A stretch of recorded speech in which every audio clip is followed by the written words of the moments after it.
Hi guys, so today I'm going to talk about a very personal story that just happened to me.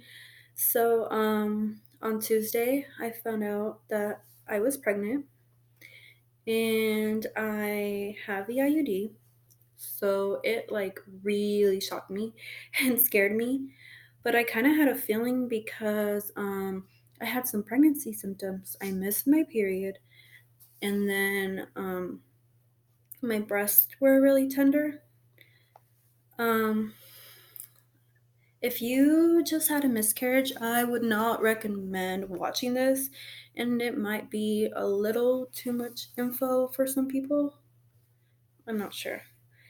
So, took a pregnancy test, and the first person I showed was Jesse, and he couldn't believe it.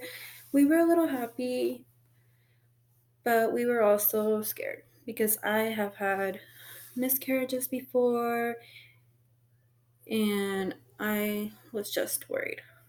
So I started cramping and I got scared and I went to the ER. When I went to the ER, they confirmed I was pregnant and with a blood test. And then it was Wednesday, I called my OB and they told me that I need to remove the IUD because it was dangerous to leave it on. I was having cramps at work. And I knew that that wasn't normal for me. Every single time I've had cramps, I've had a miscarriage. So I was really worried. I did not want to go to the clinic. Putting the IUD was painful, and I knew taking it out would probably be painful too. So then I went and I told my doctor everything that I had just told you guys. Mm, they said I was about 4 to 5 weeks pregnant. They removed the IUD, and the doctor said, there's no blood. That's a good sign. And then one of the nurses there told me that her sister um, had a perfect pregnancy, even though she had an IUD. So it kind of gave me hope. I was starting to get a little bit more excited. So they took out the IUD, and I was relieved. I'm like, okay, I'm not bleeding. Everything's gonna be just fine. Then came Thursday. Everything was great. No cramps or nothing. I was excited. I'm like, okay, maybe it was just the IUD. Maybe that's why I was cramping. And the doctor had also told me that the baby was trying to push the IUD out. Maybe that's why I was getting cramping. So I kept receiving all this hope, and I was just getting a little bit more excited each day. I was taking my prenatals. I stopped working out, drinking water, no caffeine. Everything was going good on Thursday. And then Friday happened.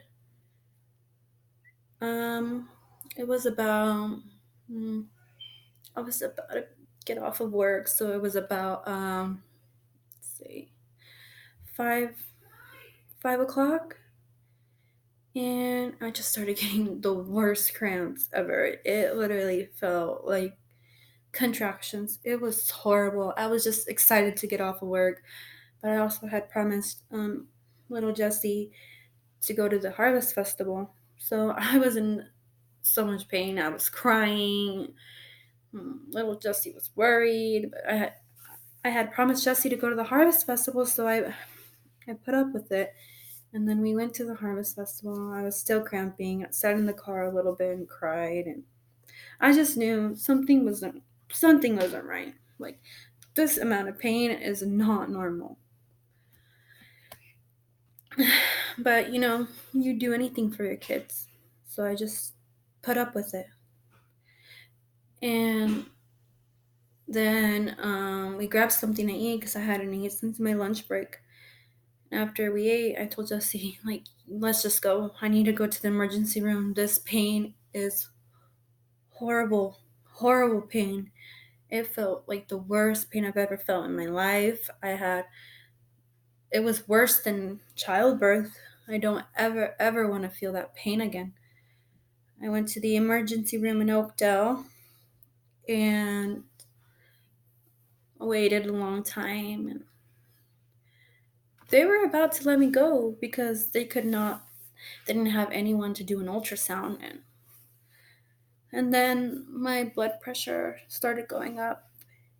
And then they told me that I had to be seen because they couldn't rule out an ectopic pregnancy. And that just scared me. That's just something I did not want to believe, but I kind of had a feeling that I might have had because it was the worst cramps ever.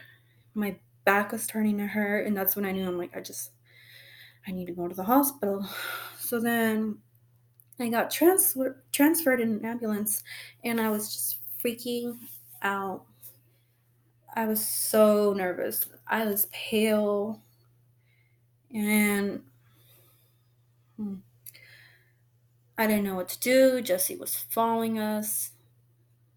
They transferred me to doctor's hospital, and then it took forever to see someone in doctors. I was still in a bunch of horrible pain. It was so scary being in the ambulance. I was like, oh my gosh, I'm gonna freaking die. Like, it was just bad. I was just so scared. I was like, oh my god, I just want to go home. I want to see my son. I want to feel better.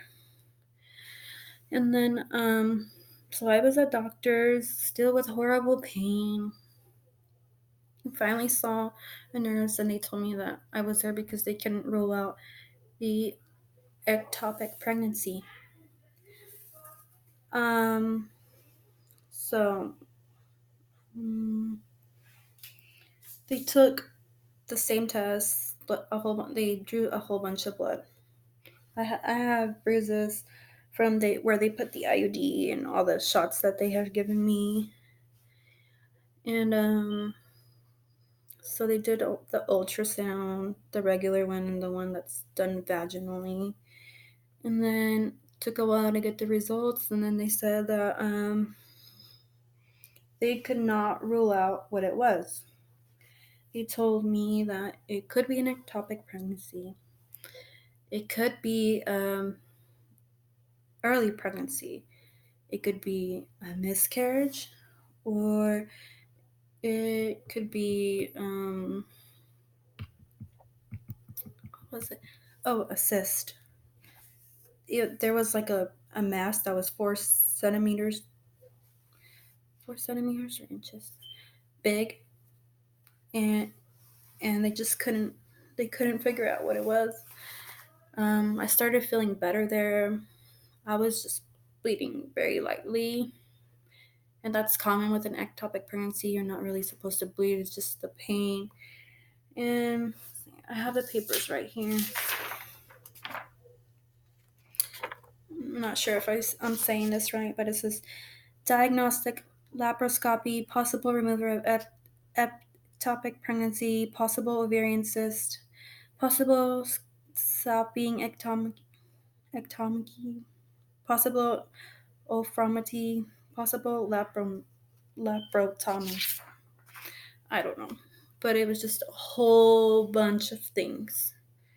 And I was just scared. And after she gave me that, I was like, like, what does this mean? She was like, well, this is a paper and you signing that we could give you surgery and that they can take out both of the tubes and even your uterus. And I was like, so I couldn't, I could never have kids again. That's done. And she was like, no. And that right there, like, killed me. I started crying. Jesse, who like never cries, looked like he wanted to cry, and I was like, oh my god, I felt like my life was ruined. And another thing, that having an ectopic pregnancy can kill you. And she also told me, like, this is very serious. Like, this can be very, like, this can be fatal. And after that, I was just like a complete mess. Worst weekend, the worst thing that's ever happened to me. I just want to go home and be with my baby. I don't know. I just didn't know what to do. I felt like my life was falling apart. Like, why me? Like, I'm God, like, I'm good to my child. Like, why is this happening to me? And it just pisses me off because, people be having kids and just fine, and they don't go through what I've been through. And it's sad. It's just sad. Or people just leaving their kids or killing their kids. It's just freaking, it's just crazy. So I was just really just sad and devastated. And it's kind of, I don't know, I was just prepared for this miscarriage. I kind of knew something wasn't right. I didn't want to get too excited. So wasn't really sad, or I don't know if it hasn't hit me, but I just wanted to be better. I don't want to have surgery. A couple hours passed. They saw that I was doing better. No pain, not as much pain. I'm still in pain, but not as much pain that I was in. And they told me that they were gonna let me go home, and I was so excited. I just wanted to just be home with my son. My mom and Jesse were there most of the time, and then my brother and his girlfriend came. Thank you guys for taking care of Jesse. And then my best friend Joanna came. Thank you for being there and taking care of me. And thank you to one of my coworkers, one of my old coworkers, Amber, for just messaging me, caring, and my friend Monica too, and my older sister Christina for watching my son. I'm very thankful for all of you guys. If it wasn't for you guys, I don't know, I would have just lost it. I was just so scared. There was one point where I just told Jesse, like, I'm gonna die, and if I die, tell Jesse I love him, tell everyone in my family that I love him. So yeah, guys, it was a really rough weekend. It was very, very scary, and I kind of just wanted to do this video for you guys to be, I don't know, just kind of to know a little bit about me. And if something like this is happening to you, you're not alone. If you want to talk to me about it, or if you guys have any more questions, just message me and let me know. I might have another video talking about my past miscarriages if you guys are interested. Thank you guys so much for watching. Sorry guys, I was just like a little nervous and still a little shocked that this has happened to me. Thank you guys for watching. Love you guys. Bye.